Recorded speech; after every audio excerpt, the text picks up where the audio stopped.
A 6-year-old beggar girl enters a luxury tailor shop, takes a suit from the hanger and approaches the counter with a crumpled $5 bill. With a child's innocence, she says determinedly to the Millionaire store owner, "Sir, I want to buy a suit." He laughs, explaining that $5 wouldn't even buy a tie, but his curiosity is awakened when he asks what she needs the suit for. The girl's answer was like a punch to the millionaire's stomach, leaving him devastated and unable to contain his tears. The afternoon sun streamed through the display windows of Sterling & Co., fine tailoring like golden blades, illuminating rows of suits that cost more than many people earned in a year. Edward Montgomery adjusted the cuffs of his Italian silk shirt as he examined a black silk tuxedo, his fingers gliding over the fabric's impeccable texture. At 52, he had built a real estate empire that placed him among the city's wealthiest men. Yet his true passion had always been the refined elegance that only well-applied money could buy. The tailor shop was his private sanctuary, a place where every garment hanging represented not just status, but also the meticulous control he exercised over every aspect of his life. Edward observed his reflection in the Venetian mirror: perfectly aligned grey hair, a precisely trimmed beard, an erect posture that exuded natural authority. Everything was in perfect order, exactly as he liked it. The discreet chime of the door's bell made him turn his head, expecting to see some high society client or perhaps Mr. Sterling himself returning from his coffee break. Instead, his eyes met a sight that left him utterly bewildered. A small girl, no more than 6 years old, timidly entered the store. Her clothes were worn and patched.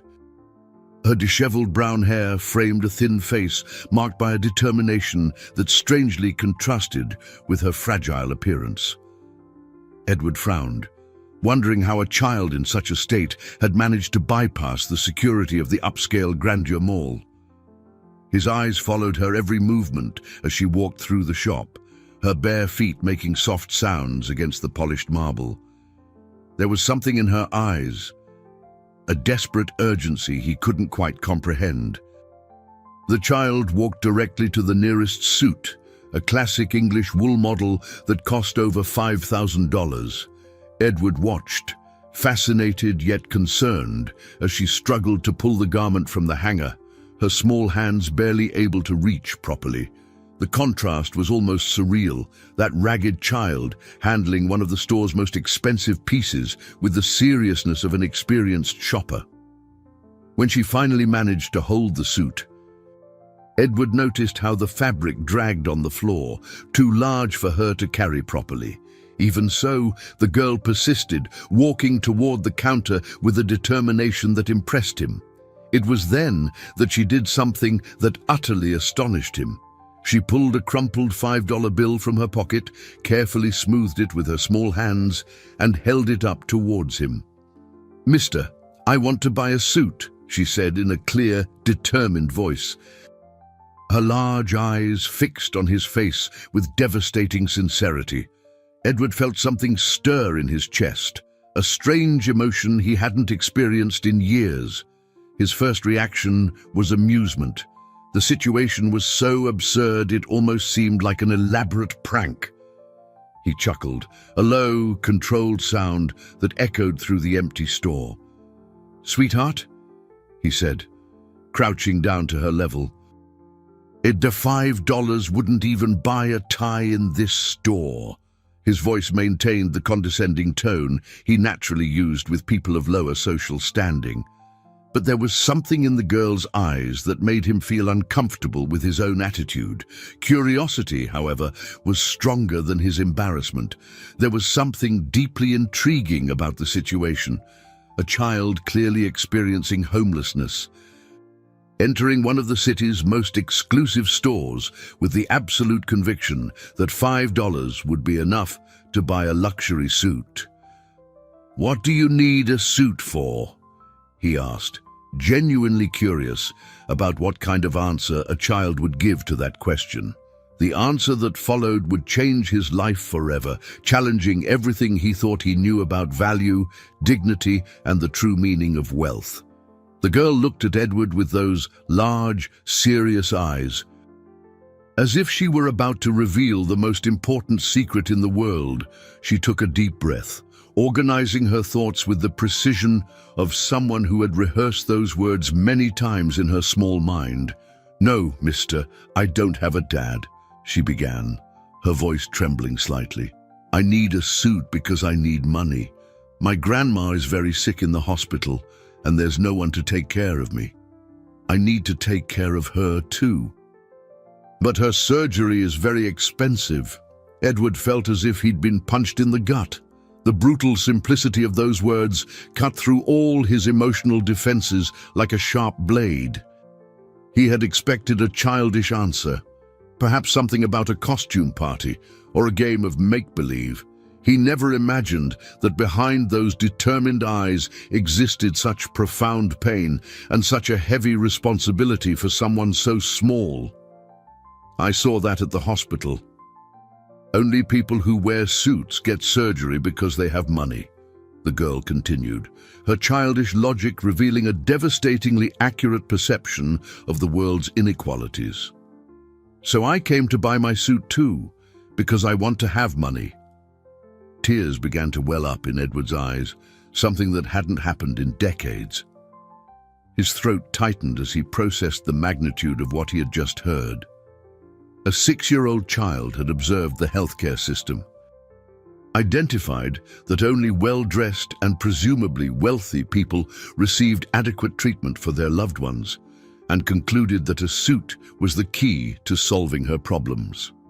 The devastating innocence of that conclusion revealed not only the purity of her heart, but also the fundamental flaw of a society that allowed a child to reach such a bitter understanding of how the world worked.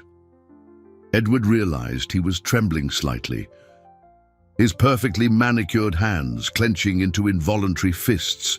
What's your name?" he asked, his voice coming out hoarser than he intended. "Sophia," she replied, wiping her nose with the back of her hand. "And my grandma's name is Eleanor. She raised me after Mum went to heaven. Now it's just us two, but she's very weak, and the doctors say some difficult words that I don't really understand." Edward fully crouched down, meeting Sophia's eye level. Up close, he could better see the signs of deprivation on her small face. Slightly sunken cheeks suggesting malnutrition, dark circles indicating sleepless nights, small, calloused hands like someone who already knew hard work, despite her tender age. "Sophia," he said softly, "where are you living now that your grandma is in the hospital?"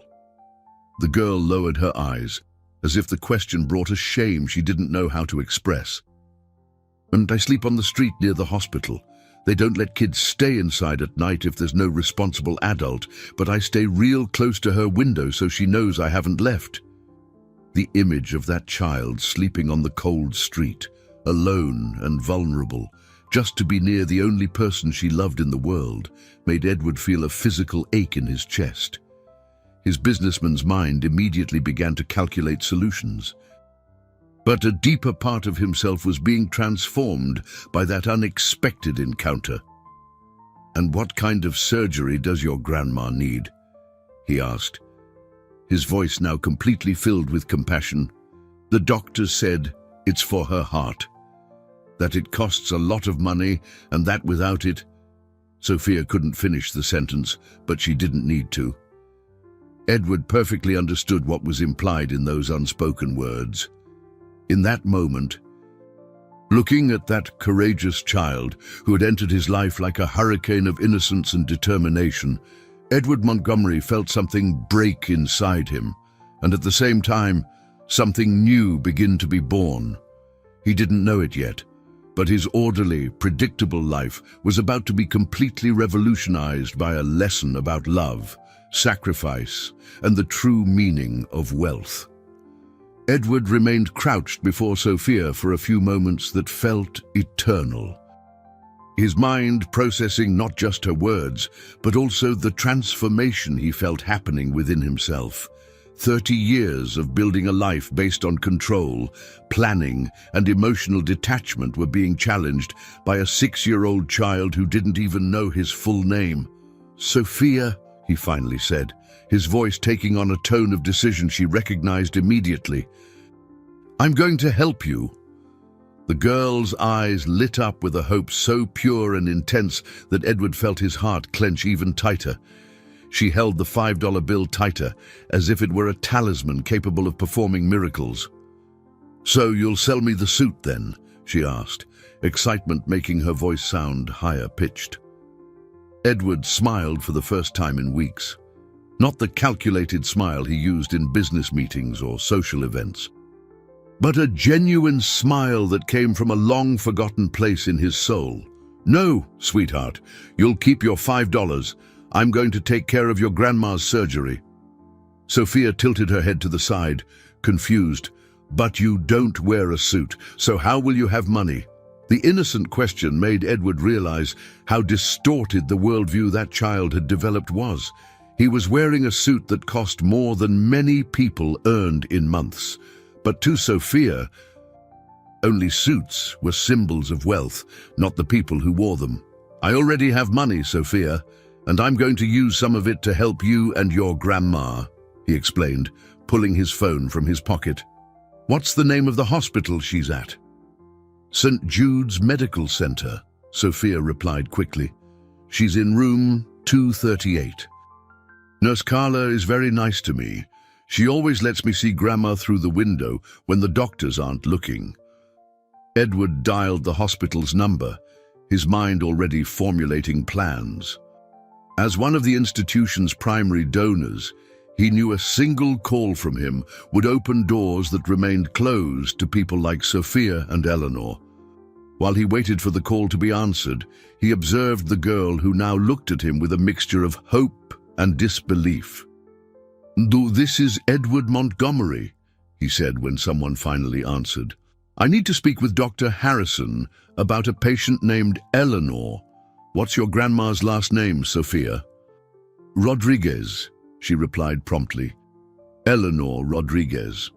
"Eleanor Rodriguez," Edward repeated into the phone. "I want to authorize all necessary procedures for her treatment, including the heart surgery. Please put everything on my account." Sophia listened to the conversation with eyes growing wider and wider. She didn't fully understand what was happening, but she perceived that something important was being decided. When Edward hung up the phone, she clutched the hem of his pants with both small hands. "Mr. Edward," she said, having heard his name during the call, "does that mean Grandma will get better?" "Yes, sweetheart." "Your grandma will have the best surgery possible," Edward replied, feeling a satisfaction unlike any business deal he had ever closed. "But now we need to sort out something else important. You can't keep sleeping on the street." "But I need to stay close to Grandma," Sophia protested, panic starting to creep into her voice. "If I'm not there, she'll think I abandoned her like everyone else does." Edward felt another emotional stab. How many people had abandoned that child for her to develop such a deep fear?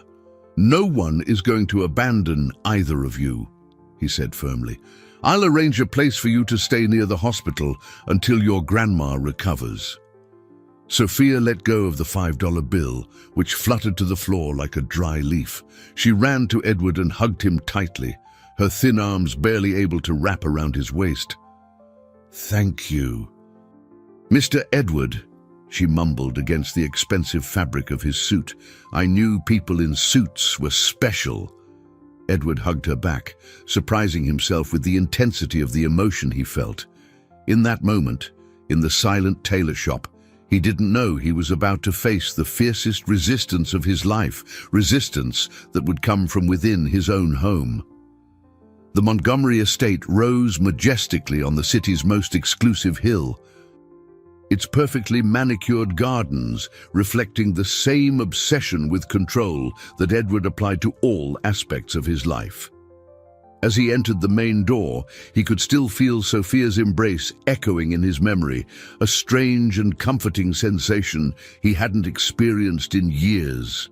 He had left the girl at the hospital under Nurse Carla's care after ensuring she would have a safe place to sleep in the family lounge area. The sound of Vivian's high heels, echoing through the marble hall, announced her presence even before she appeared. His wife descended the curved staircase with the studied elegance of someone who had spent decades perfecting every movement to make an impact. At 45, Vivian maintained an artificial but impressive beauty, the result of countless cosmetic procedures and a rigorous regimen of exercise and diets.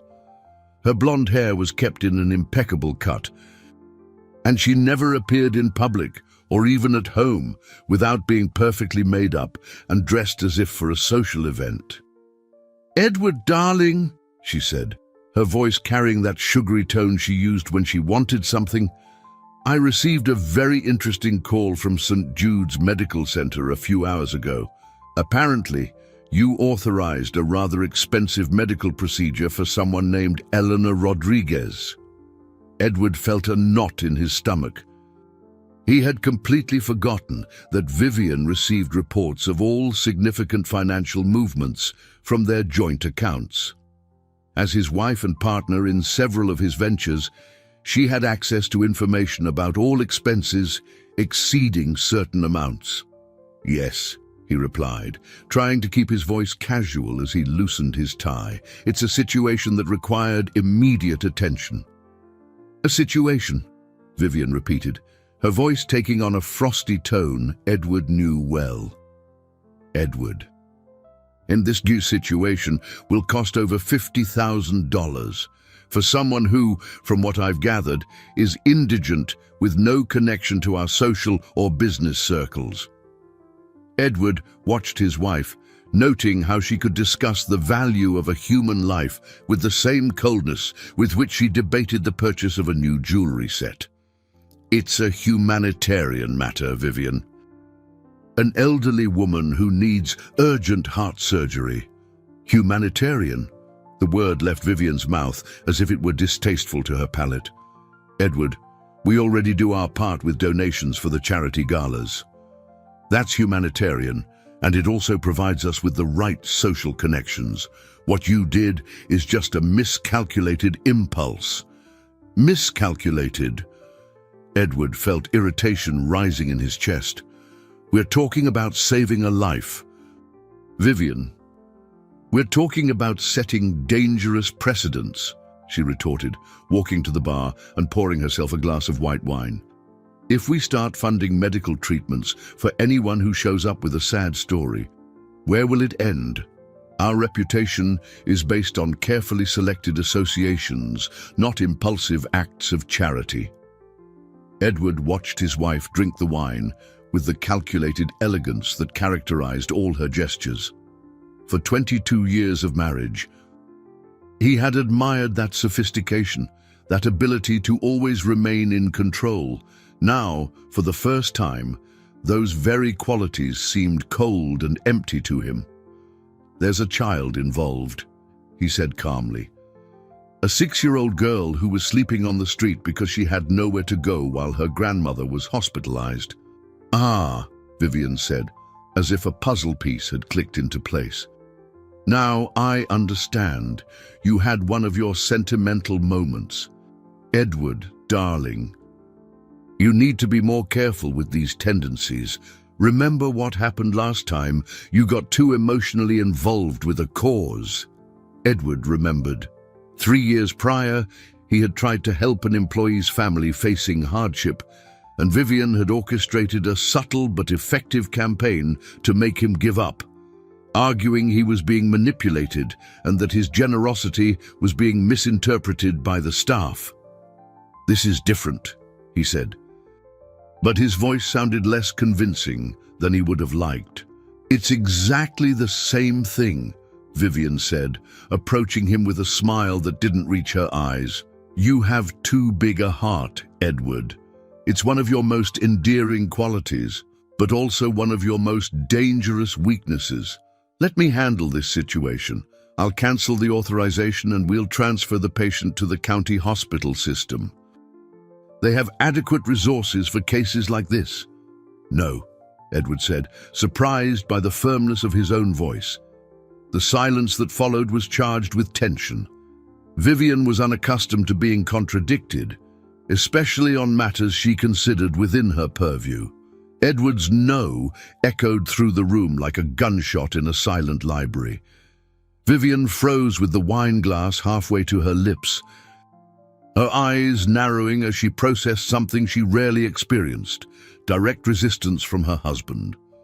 For over 2 decades of marriage, she had carefully cultivated a dynamic where her opinions and desires always prevailed, especially on matters she considered fundamental to maintaining her social standing. "Pardon?" she said, placing the glass on the marble table with a delicate clink that sounded menacing in the tense silence. "And I don't believe I heard you correctly." "You heard perfectly, Vivian," Edward replied, feeling a strange mix of liberation and terror. "I said no. Eleanor Rodriguez's surgery will proceed as planned, and Sophia will have all the support she needs." "Sophia?" Vivian's voice rose half a tone, as it always did when she felt she was losing control of a situation. "Now the beggar has a name. Edward, you're being completely irrational.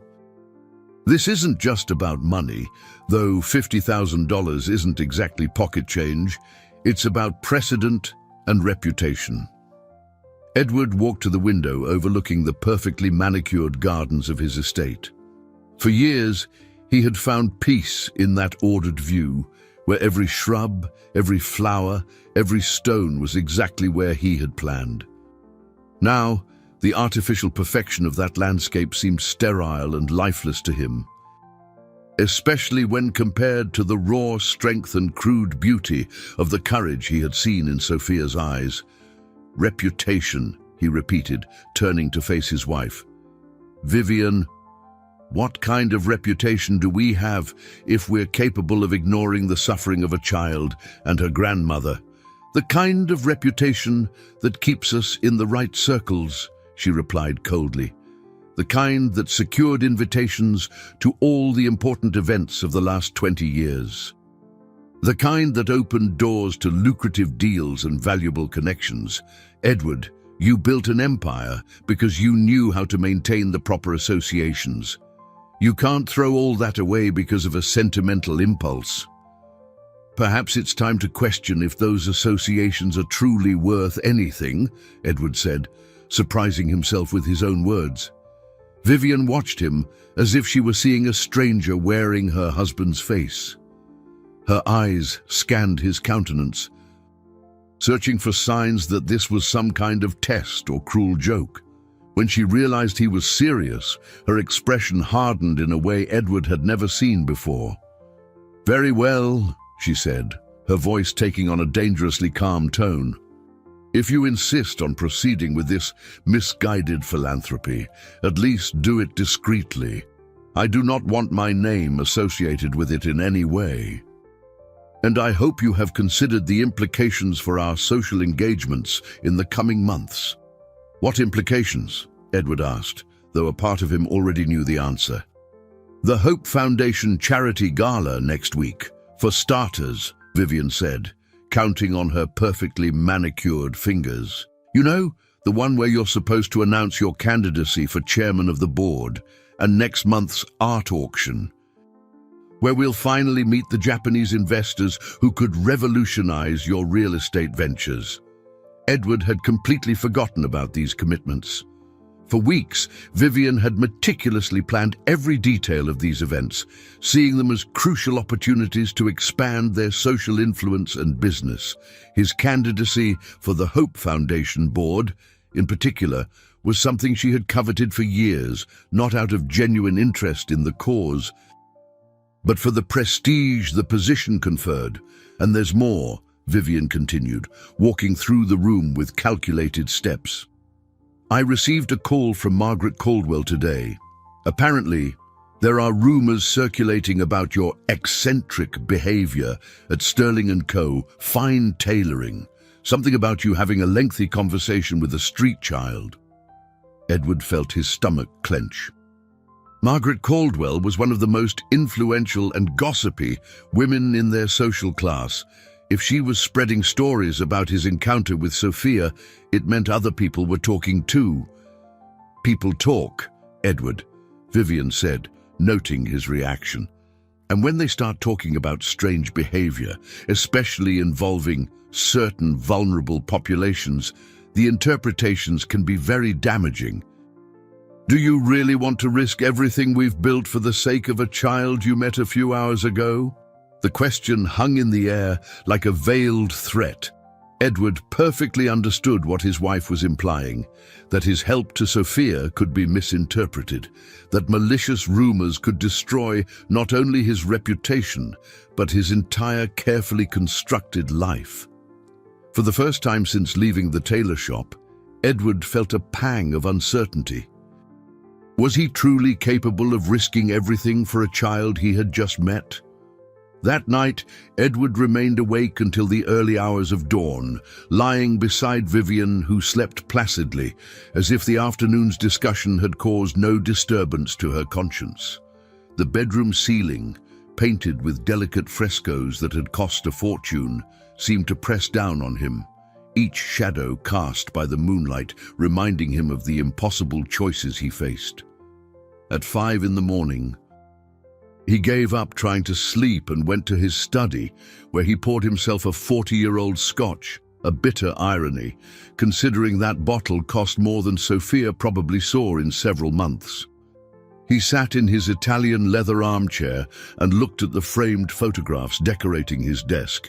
He and Vivian at various social events, always smiling, always impeccable, always representing the perfect image of success. The phone rang at 7 sharp.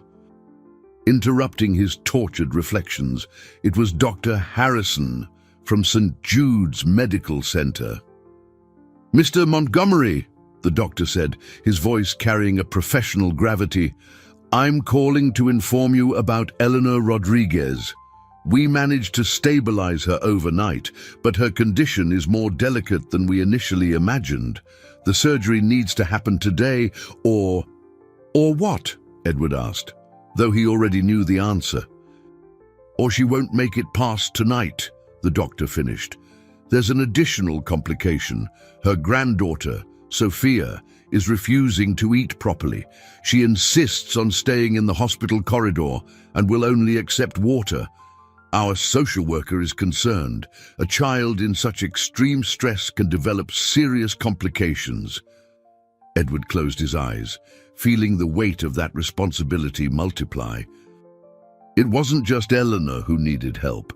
Sophia was also deteriorating physically and emotionally at the prospect of losing the only person she had left in the world. "I'll be right there," he said, making the decision instantly. "Mr. Montgomery," the doctor hesitated, "there's something else I need to mention.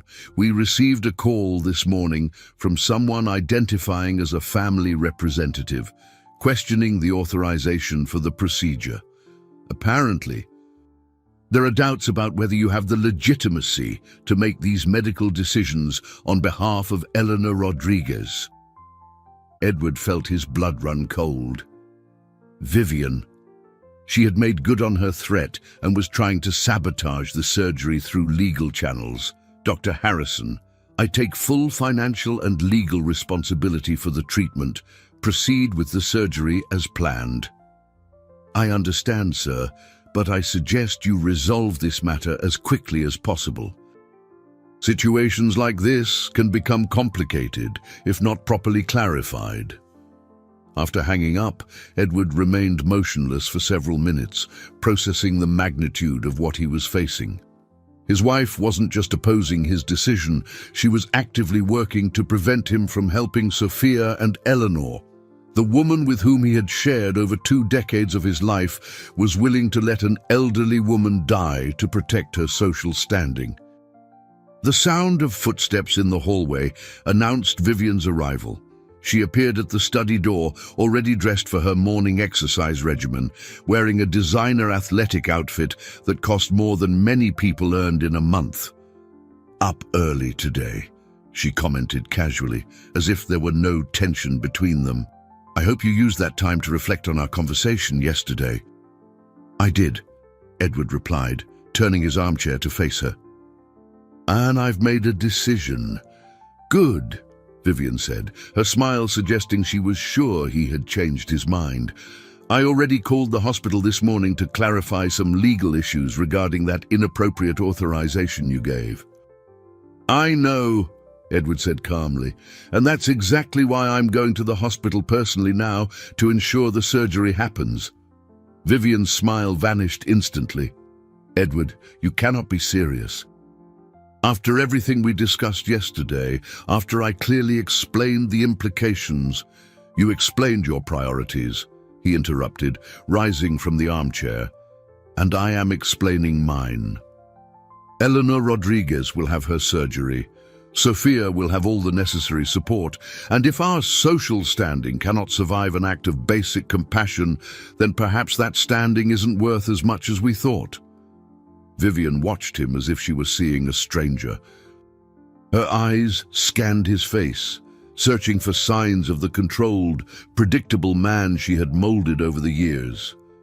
What she found was something that deeply alarmed her: unwavering determination. "You are making the biggest mistake of your life," she said, her voice low and threatening. "And when the consequences start to appear, and they will appear, Edward, remember that I tried to protect you from yourself." Edward nodded slowly. "Perhaps you're right.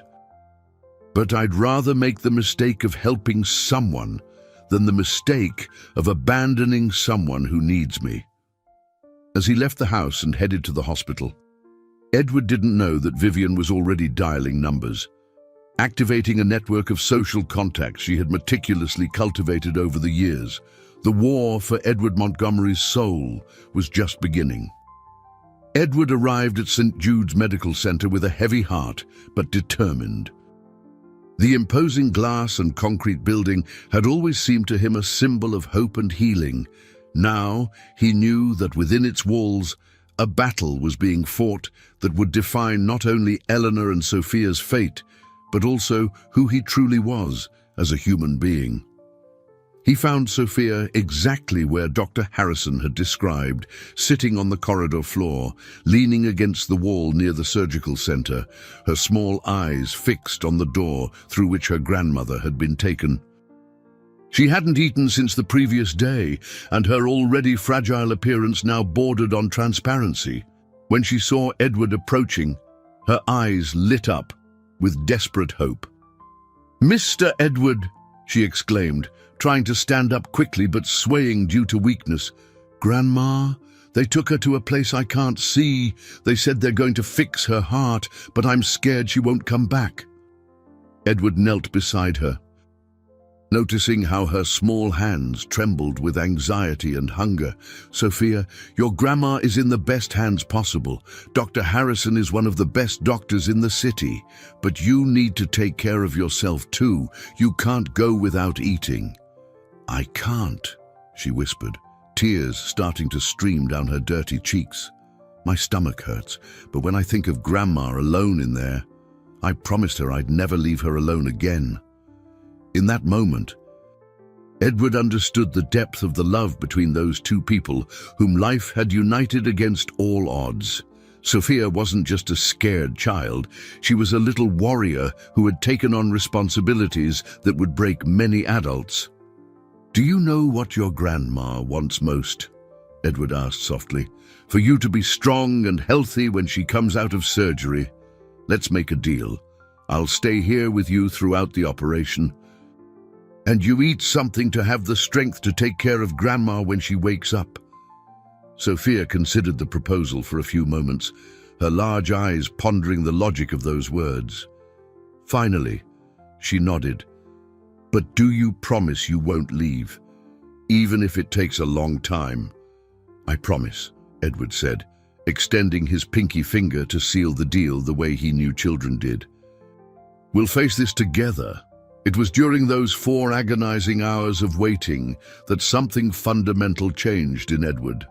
Sitting on the cold hospital floor, sharing simple sandwiches from the cafeteria with Sophia, he experienced a deeper human connection than any multi-million-dollar deal or social event had ever provided him. The girl talked about her mother, who had died when she was 3 now. About how Grandma Eleanor had taught her to read using old newspapers found in the trash. About simple dreams that revealed an early wisdom about what truly mattered in life. "Mr. Edward," Sophia said during a pause in her stories, "why are you helping us? Everyone always says people like us don't matter to people like you." The question hit Edward like a lightning bolt. For a moment, he didn't know how to respond.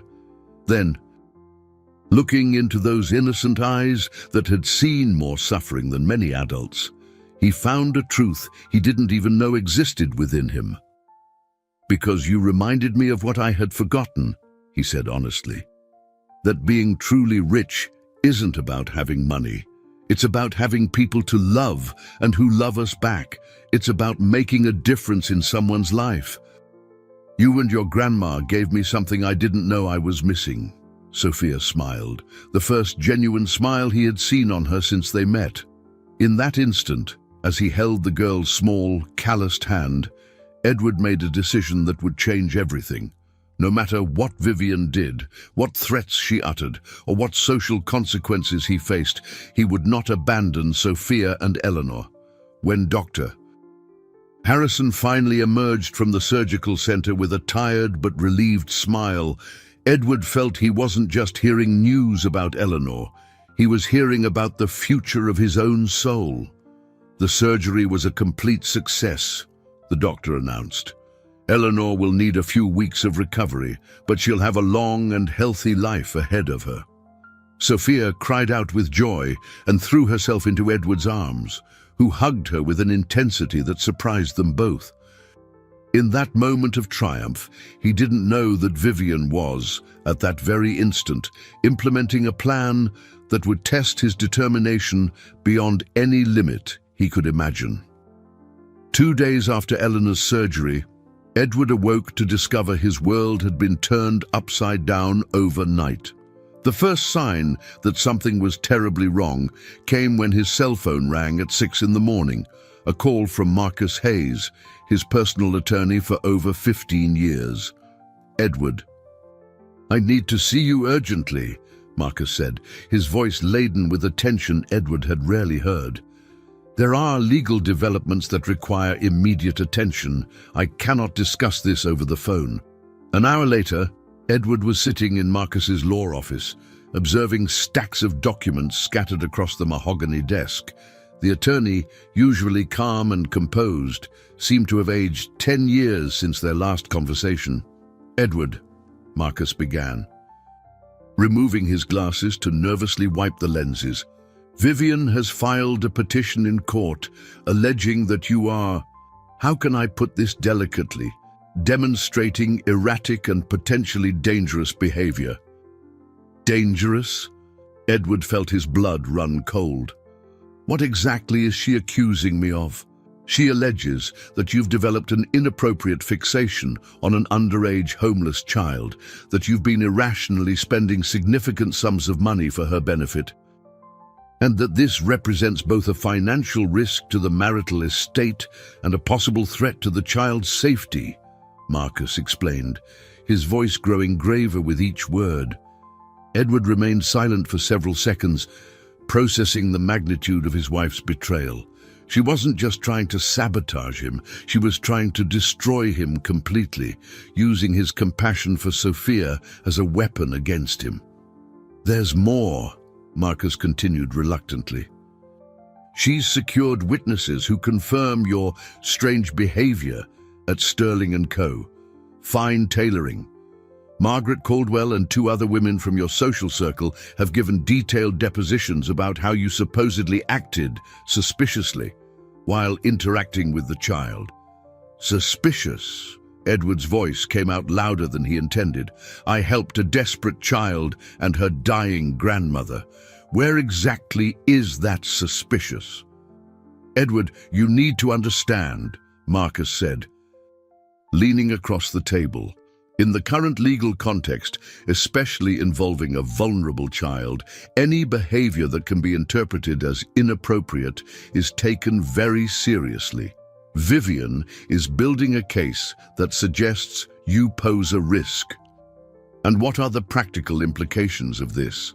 Edward asked, though he feared the answer.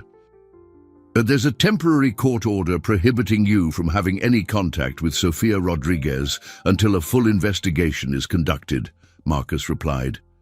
Furthermore, your marital assets have been frozen pending the resolution of this matter. Edward felt as if he'd been punched in the gut. Does this mean Sofia can't see me? That I can't visit her in the hospital while Eleanor recovers? It means exactly that. And there's one more complication. Marcus hesitated before continuing. Child Protective Services has been notified about Sofia's situation. They're questioning whether a child without proper guardianship documentation should remain in an expensive private hospital, especially when there are suspicions about the motivations of the person funding her stay. The reality of the situation hit Edward like an avalanche. Vivian had orchestrated a multi-front attack, using the legal system, social services, and social pressure to completely isolate him from Sofia and Eleanor. More than that, she had twisted his compassion in such a way that it now seemed sordid and dangerous. Marcus, Edward said, his voice taking on a fierce determination, I want you to understand something very clearly. I will not abandon Sofia and Eleanor, no matter what Vivian does, what lies she tells, or what systems she corrupts. These two people mean more to me than all the wealth I've accumulated in my life. Edward, you need to be careful with what you say and do going forward, Marcus warned. Any action that could be interpreted as a violation of the court order or as evidence of Vivian's allegations can make your situation much worse. Worse. Edward laughed bitterly. Marcus, they're trying to stop me from helping an orphaned child and her sick grandmother. How could it get worse than this? It could result in criminal charges, Marcus replied coldly. And if that happens, you wouldn't just lose the ability to help Sofia, you'd lose your freedom too. Edward looked out the office window, observing the city's movement below. Ordinary people living ordinary lives, most of them likely never facing the kind of moral battle he was fighting. For a moment, he questioned if Marcus was right, if he should retreat and protect himself. Then he thought of Sofia, probably waking up at that moment in the hospital, looking for him and not understanding why he had suddenly disappeared from her life. He thought of Eleanor, recovering from life-saving surgery, unaware that the person who had helped her was being punished for his compassion. Marcus, he said, rising from his chair, I want you to prepare a counter-petition. We're going to fight this with everything we've got. Edward, Marcus said softly, are you sure you want to risk everything for this? Edward looked at his longtime attorney and friend, seeing the genuine concern in his eyes. Marcus, if I don't risk everything for this, what kind of man am I really? As he left the office, Edward didn't know that his words would reach Vivian's ears before the end of the day, nor that she was already planning her next move in a war that had become far dirtier than he had ever imagined possible. 3 days had passed since Edward had been prohibited from seeing Sofia, and each hour felt like an eternity. He had tried to call the hospital countless times, but the instructions were clear. No information about Eleanor Rodriguez or Sofia could be provided to him due to the court order. Frustration and helplessness consumed him in a way he had never experienced, not even during the worst financial crises of his career. On the morning of the 4th day, Edward was in his home office when the phone rang. It was Carla, the nurse who had cared for Sofia since day one at the hospital. Her voice sounded tense and concerned. Mr. Montgomery, she whispered, clearly trying not to be overheard. I shouldn't be calling you, sir. But I can't stay silent about what's happening to Sophia. How is she? Edward asked immediately, his heart racing. She's not doing well, sir. Ever since you stopped coming, she barely talks, barely eats. She sits by her grandma's bed all day, asking when you're coming back. The social worker tried to explain you can't visit her anymore, but she doesn't understand. She thinks she did something wrong, that you got tired of her. Edward closed his eyes, feeling a physical ache in his chest. The thought of Sophia blaming herself for his absence was unbearable. And Eleanor, how is her recovery? Physically, she's recovering well from the surgery, Carla replied. But she's very worried about Sophia. She sees the girl suffering and can't comfort her because she herself doesn't understand what happened. Mr. Montgomery, forgive me for saying this, but what kind of person stops a man from visiting a child he clearly loves as family? Someone who doesn't know the meaning of the word compassion, Edward replied bitterly. Carla, is there anything I can do? Any way for Sophia to know I haven't abandoned her? I can't facilitate any direct contact, sir. It would be against the orders we've received. But, she hesitated, if by chance some flowers or a small gift arrived for Eleanor Rodriguez without sender identification, I couldn't stop the grandmother from sharing them with her granddaughter, could I? Edward understood immediately. Thank you, Carla. You're an angel. No, Mr. Montgomery, you are the angel. There are many wealthy people in this city, but I've never seen any who genuinely cared about children like Sophia. Please, don't give up on her. After hanging up, Edward immediately contacted a florist, asking them to send a bouquet of daisies, Sophia's favorite flowers, as he had discovered during their conversations at the hospital, along with a small teddy bear wearing a miniature suit. The card was to simply read, "To Sophia, from someone who will never forget you, keep being brave." Later that day, Edward had a meeting with Marcus about the legal developments of the case. The news wasn't encouraging. The Child Protective Services investigation is being fast-tracked, Marcus informed, flipping through documents. And there's an additional complication. Vivian has managed to have Sophia designated for transfer to a state foster care facility, claiming that the hospital environment is not suitable for a child without family. But Eleanor is her family, Edward protested. Eleanor is recovering from major heart surgery and, according to official records, lacks legal documentation establishing her guardianship over Sophia, Marcus explained. Furthermore, she has no financial resources to support a child. From a bureaucratic standpoint, Sophia is considered an orphan without an adequate guardian.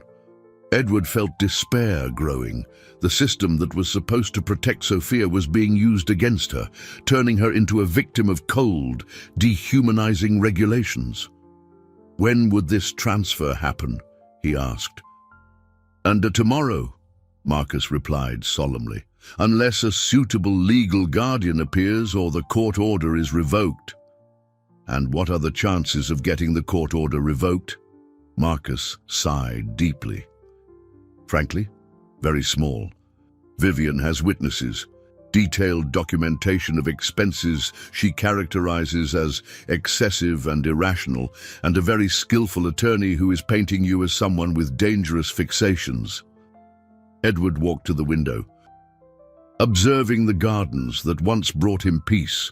Now, all that artificial perfection seemed to mock him, reminding him how he had lived a life isolated from the world's true problems until he met Sophia. Marcus, he said finally, I want you to prepare the papers for me to adopt Sophia. Edward, Marcus exclaimed, clearly alarmed. That would be seen as an extreme escalation of your obsessive behavior. Vivian would use it as definitive evidence that you've lost your mind. Then let her, Edward replied, turning to face his attorney. Marcus, This child has no one in the world besides an elderly grandmother who can barely take care of herself. If I don't fight for her, who will? If I don't risk everything to protect her, what kind of man am I? A man who could end up losing not just Sophia, but his freedom and all means to help her in the future, Marcus replied gravely.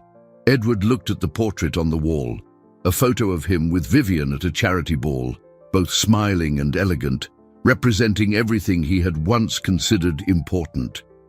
Now, that image seemed to him the representation of an empty and purposeless life. "Marcus," he said with a determination that surprised them both, "I'd rather risk everything fighting for something that truly matters than live the rest of my life knowing I abandoned a child when she needed me most." That night, as he prepared the documents that could seal his fate, Edward didn't know that Sophia had found the teddy bear and was sleeping clutching it for the first time in days, whispering, "Mr. Edward didn't forget me. He's coming back."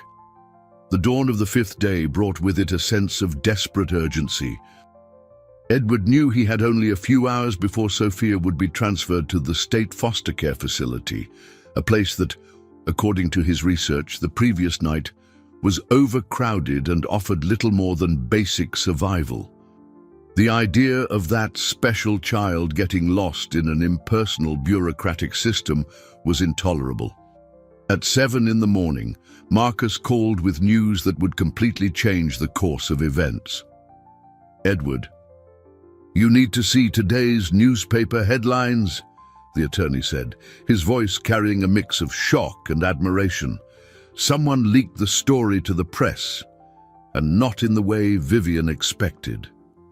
15 minutes later, Edward was in Marcus's office, observing the front pages of the city's major newspapers scattered across the table.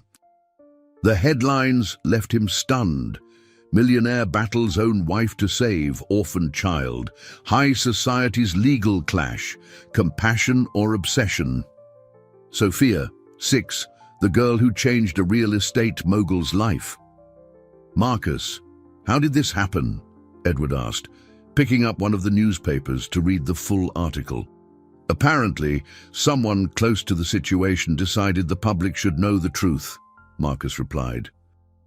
The articles tell the whole story, from the encounter at the tailor shop to Eleanor's surgery, through the court order and Sophia's impending transfer to state foster care."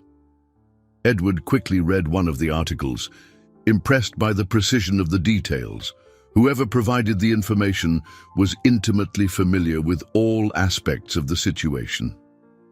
The article painted a devastating portrait of Vivian as a cold and calculating woman, willing to destroy an innocent child to protect her social standing.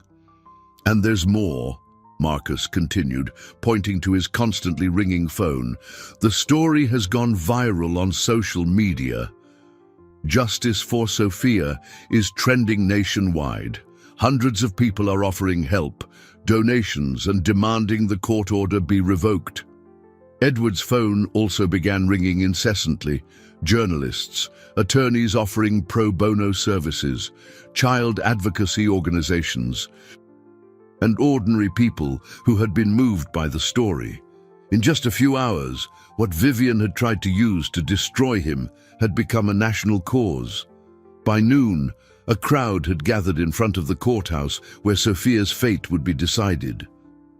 Edward watched from Marcus's office window, seeing signs with phrases like, "Protect Sophia," "Edward is a hero," and "Down with injustice." "Edward," Marcus said, hanging up yet another call. "I just got off the phone with the judge overseeing the case. He wants an emergency hearing today to re-evaluate the situation. The public pressure is immense." "And is that good or bad for us?" Edward asked. "It depends," Marcus replied thoughtfully. "On one hand, public opinion is clearly on our side. On the other, judges don't like to feel pressured. We need to be very careful about how we present our case." At 3 in the afternoon, Edward found himself in court, facing a hearing that would determine not only Sophia's future, but also his own redemption or ruin. The room was packed with journalists, human rights activists, and curious onlookers who had followed the story. Vivian was sitting on the other side of the room with her attorney, her expression showing signs of nervousness for the first time. She clearly hadn't anticipated that her strategy would backfire so spectacularly. When the judge entered, the silence in the room was absolute. The magistrate, a 60-year-old man with a reputation for rigor and fairness, looked around the packed courtroom before speaking. "This case has taken on proportions far exceeding a common domestic dispute," he began. "We are here to determine what is best for a 6-year-old child, not to satisfy public curiosity or resolve marital issues." Vivian's attorney was the first to speak, reiterating allegations of Edward's inappropriate and obsessive behavior, but his presentation sounded weak and artificial in the face of the facts that had been exposed by the press. When it was Marcus's turn, he stood with a dignity Edward had never seen before. "Your Honor," Marcus began, "this case boils down to a very simple question. Is it wrong for a man to use his wealth to save the life of a child and her grandmother? Is it obsession or compassion to want to protect a minor who has no one else in the world?" Marcus then did something unexpected. He called Eleanor Rodriguez as a witness. Edward turned in surprise to see Eleanor entering the courtroom in a wheelchair, still recovering from surgery, but determined to speak. Her face, though pale, radiated a dignity that silenced the entire room. "Your Honor," Eleanor said in a weak but firm voice, "Edward Montgomery saved my life and my granddaughter's. If that is obsession, then God grant us more such obsessive men in this world." It was then that Edward knew the truth had finally found its voice, and that the battle for Sophia's soul and for his own was about to reach its decisive climax. Eleanor's testimony echoed through the courtroom like a silent prayer, her words carrying the weight of a gratitude that transcended any legal argument. Edward watched the judge's face, trying to decipher his expressions as the magistrate absorbed every word from the elderly woman who had risked her fragile health to be there. "Ms. Rodriguez," the judge said gently, "do you understand the gravity of the allegations made against Mr. Montgomery? Some people suggest his motivations may not be appropriate." Eleanor looked directly at the judge, her eyes still shining with the determination she had passed on to her granddaughter. "Your Honor, I raised Sophia since she was 3. I learned to recognize when someone looks at her with true love and when someone has other intentions.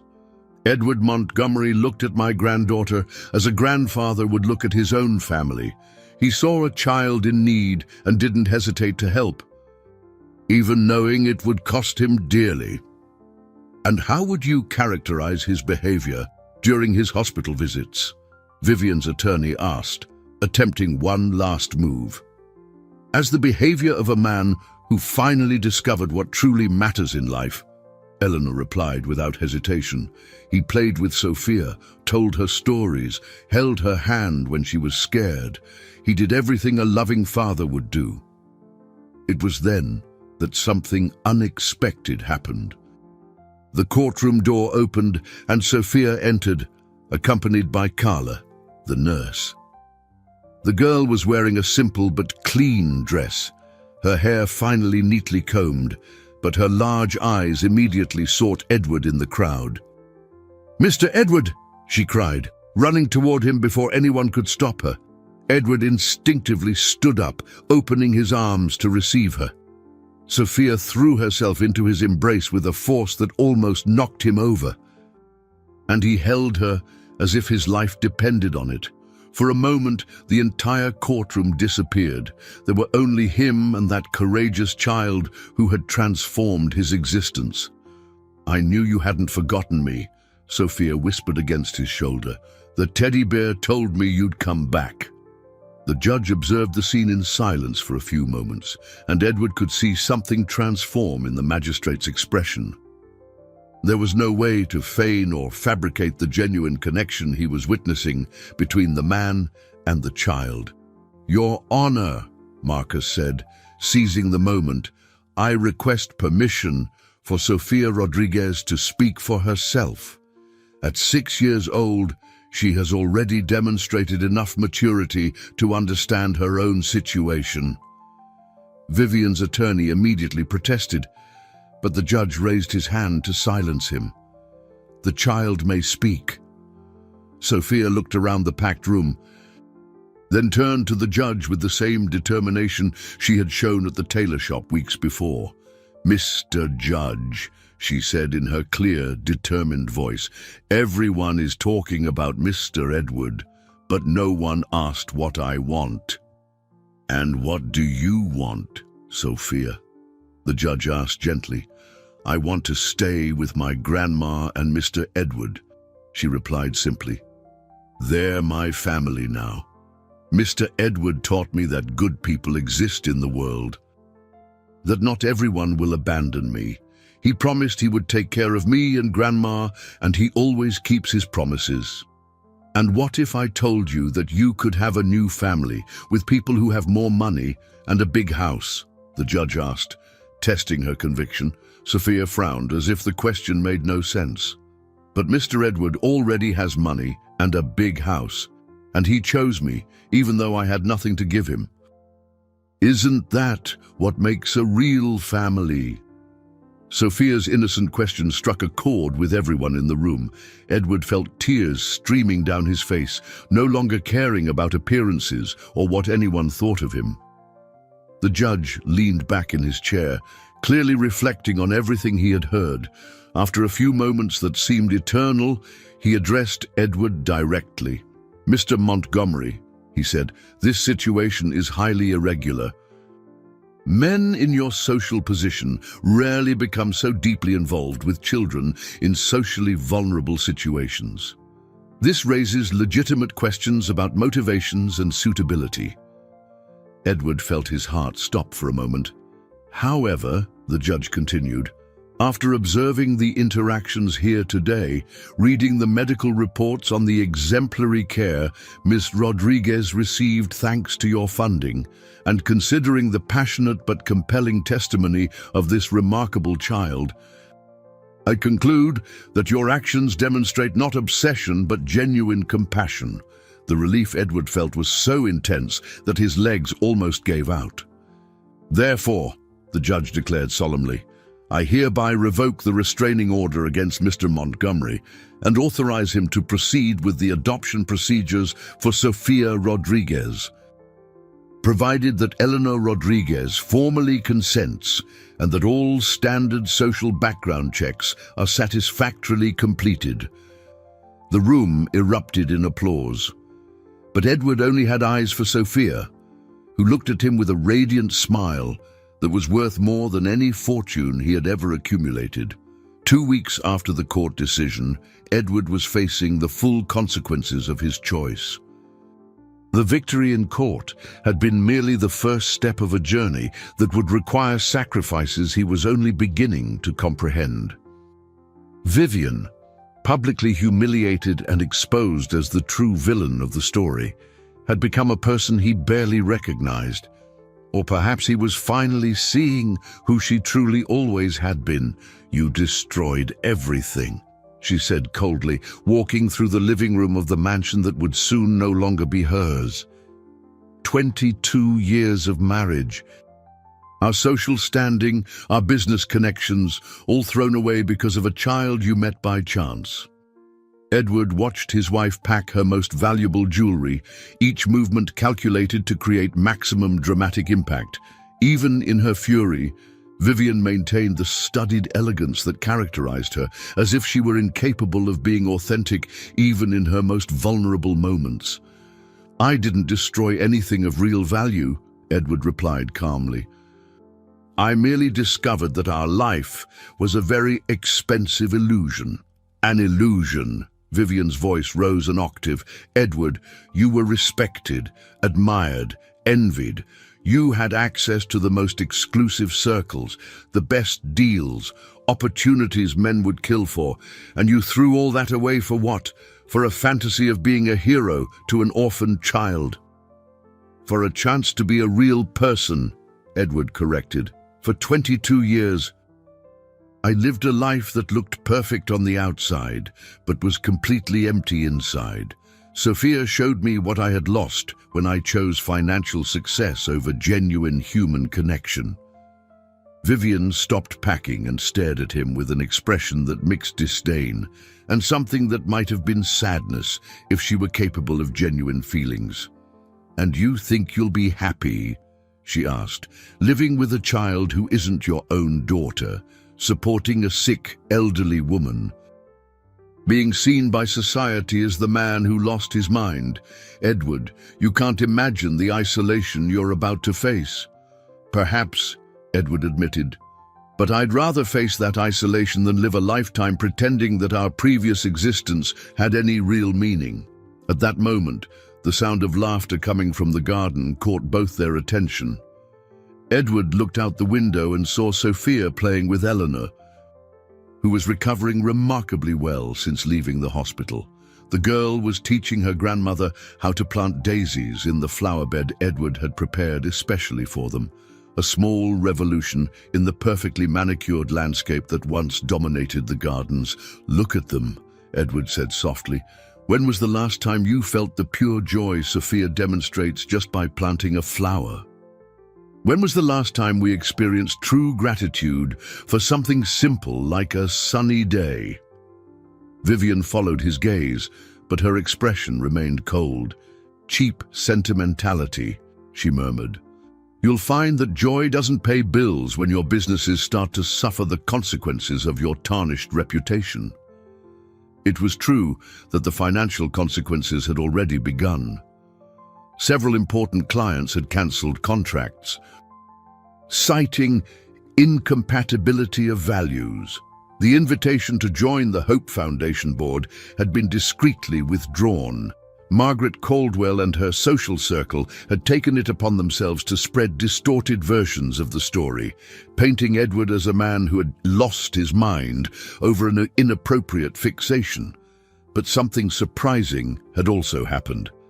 A new category of people had begun to seek him out: working families who needed decent housing, charity organizations seeking support for genuine causes, professionals who admired his moral courage.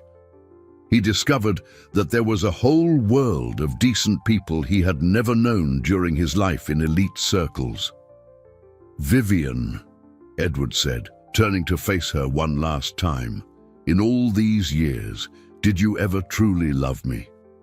Or was I just a convenient piece in your social game?" The question caught Vivian off guard.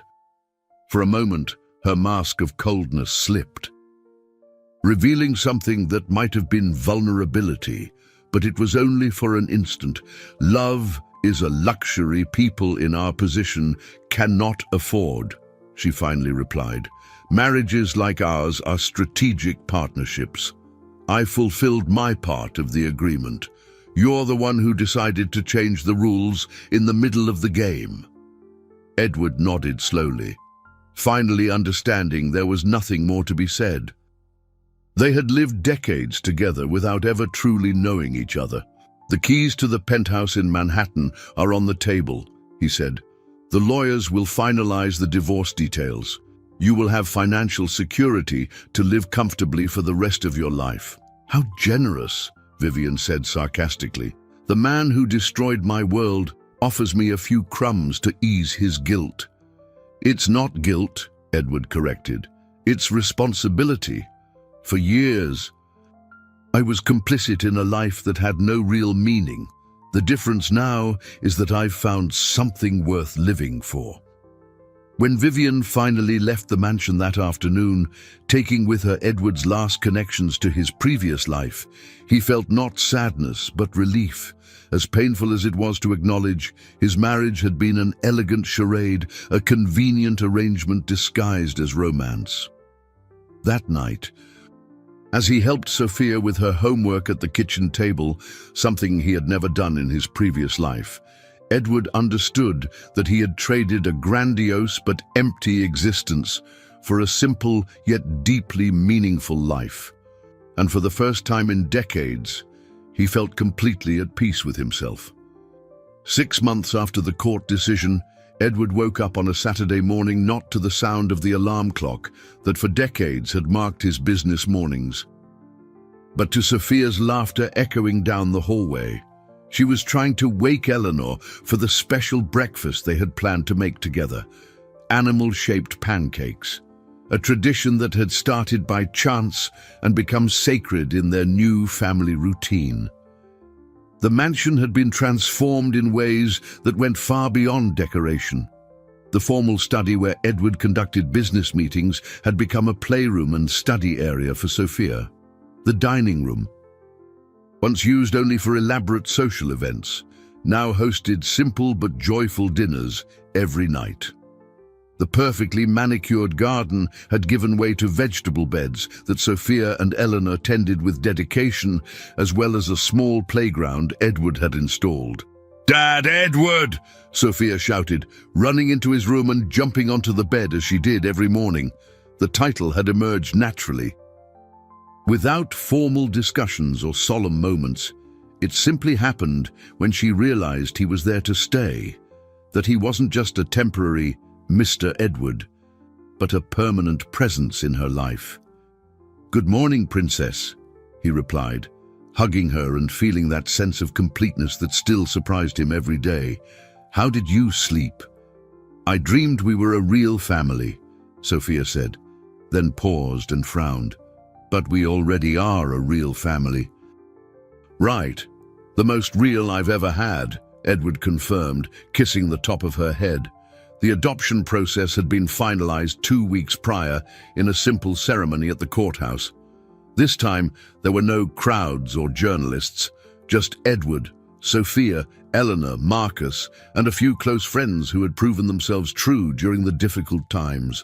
When the judge officially declared Sophia Rodriguez had become Sophia Montgomery, she had asked if that meant she would never again be separated from her new family. The judge's confirmation had brought tears of joy that still moistened Edward's eyes when he remembered the moment Eleanor, now fully recovered from heart surgery, had become more than a grandmother to Sophia. She was the matriarch of their new family, the person whose wisdom and life experience balanced Sophia's youthful energy and Edward's determination.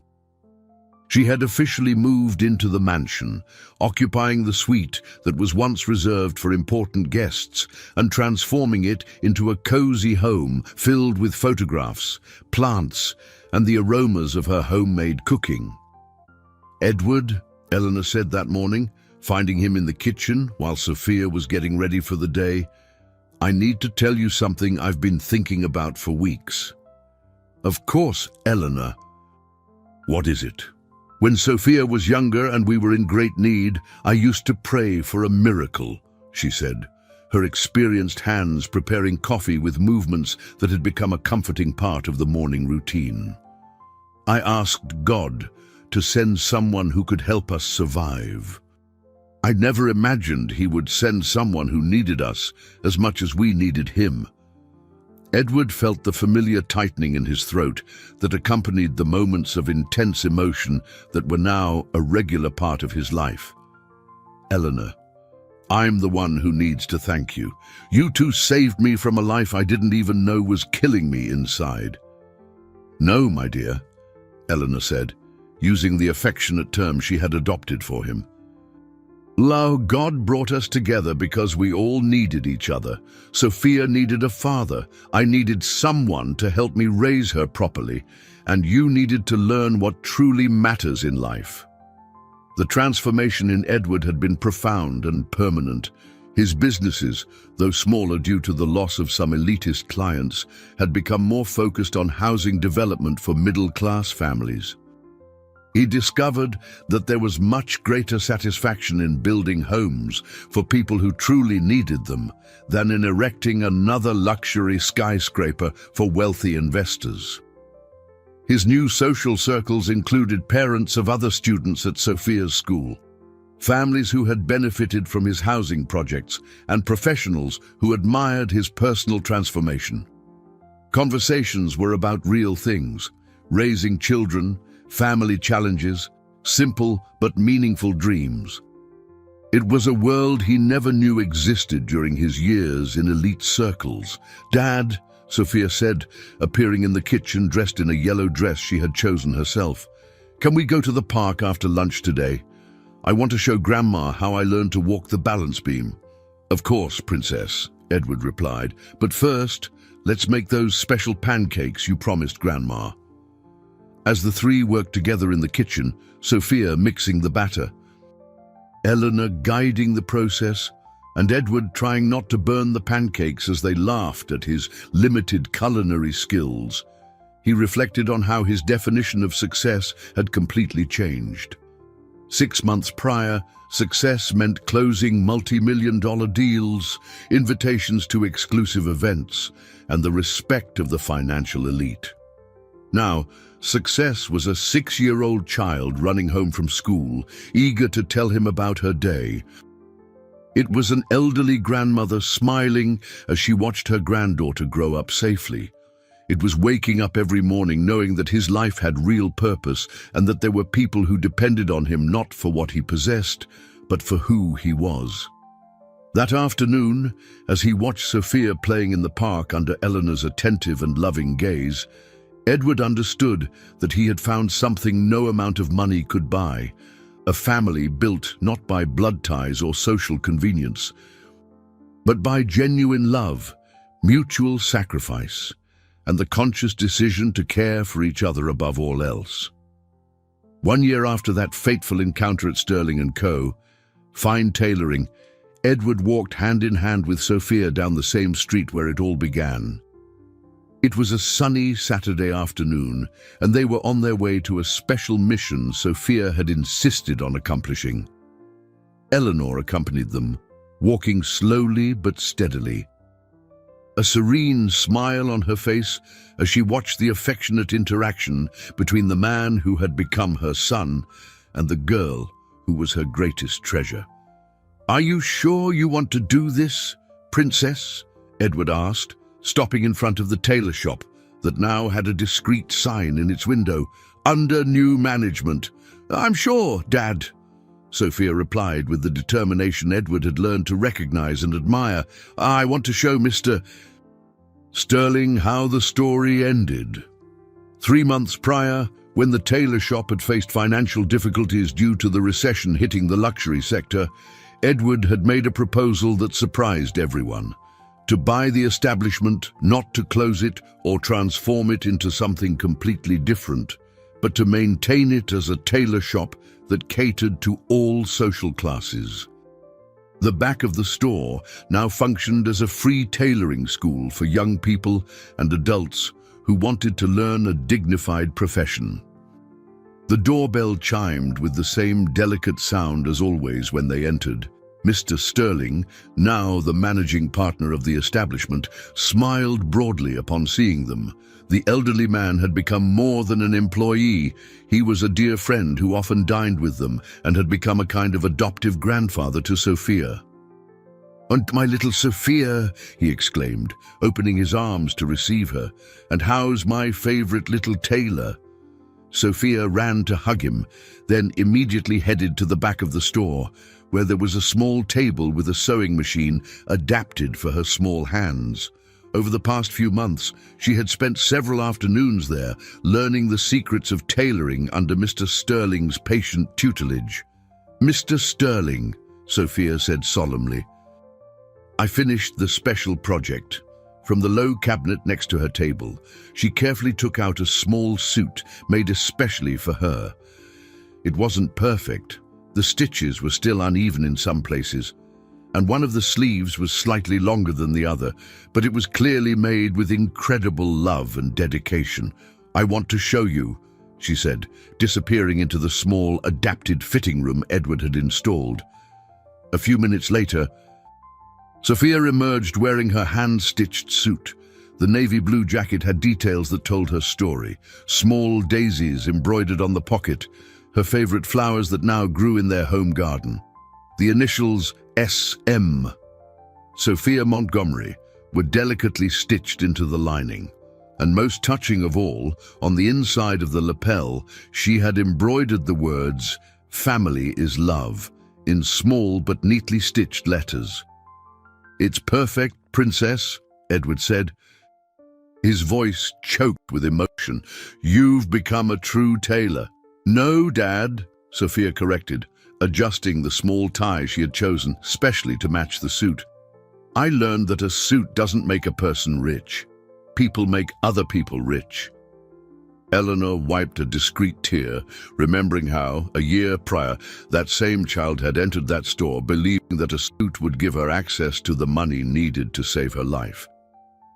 "Do you know the difference between this suit and the one I wanted to buy on the first day?"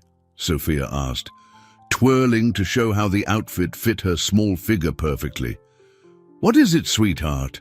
asked Mr. Sterling, crouching down to her level. "That suit was going to give me money," Sophia said wisely. "This suit gave me a family." Edward looked around the transformed tailor shop. On the walls, where once there had only been photos of famous clients and very expensive suits, there were now also photographs of the tailoring school graduates, young people who had learned a profession and secured dignified jobs. An entire section of the store was dedicated to quality clothing at affordable prices, allowing people from all social classes to dress with dignity. "Sophia," Edward said, kneeling beside her, "do you remember what you told me the first day we met? About wanting a suit to have money." "I remember," she replied, smiling. "I was very silly back then." "You weren't silly," Edward corrected gently. "You were a brave child trying to solve a very big problem alone. But now you've discovered something many adults never learn." "What?" "That the most valuable suit is woven with threads of love, sacrifice, and genuine compassion," Edward said, echoing words she herself had used without knowing. "And that suit you were already wearing from the first day I met you." Sophia considered these words for a moment, then smiled with that precocious wisdom that continued to surprise everyone around her. "So, you mean when I walked in here on the first day, I already had the most expensive suit in the store?" she asked. "You had the most valuable suit in the whole world," Edward confirmed, hugging her tight. That afternoon, as they walked back home, Edward, Sophia, and Eleanor, a family united not by blood, but by choice and love, they passed by the same hospital where everything had complicated and resolved itself. Sophia waved to the window of the room where her grandmother had recovered, and Edward thought about how life can completely change in a matter of weeks when we make the right decisions for the right reasons. Sterling & Co. Fine Tailoring continued operating behind them. Now, not just as a place where expensive clothes were sold to wealthy people, but as a symbol that true elegance isn't in what we wear, but in the character we carry, in the compassion we show, and in the love we offer to those whom society often forgets. Edward had learned that sometimes we need to lose everything we think defines us to discover who we truly are. And Sophia had taught a rich man that the most valuable suit is one that isn't bought with money, but earned through acts of genuine kindness. The girl who once wanted to buy a suit to have money now understood that true value isn't in what we wear, but in the heart we carry. And the millionaire who believed his wealth lay in his possessions discovered it had always resided in his capacity to love and be loved.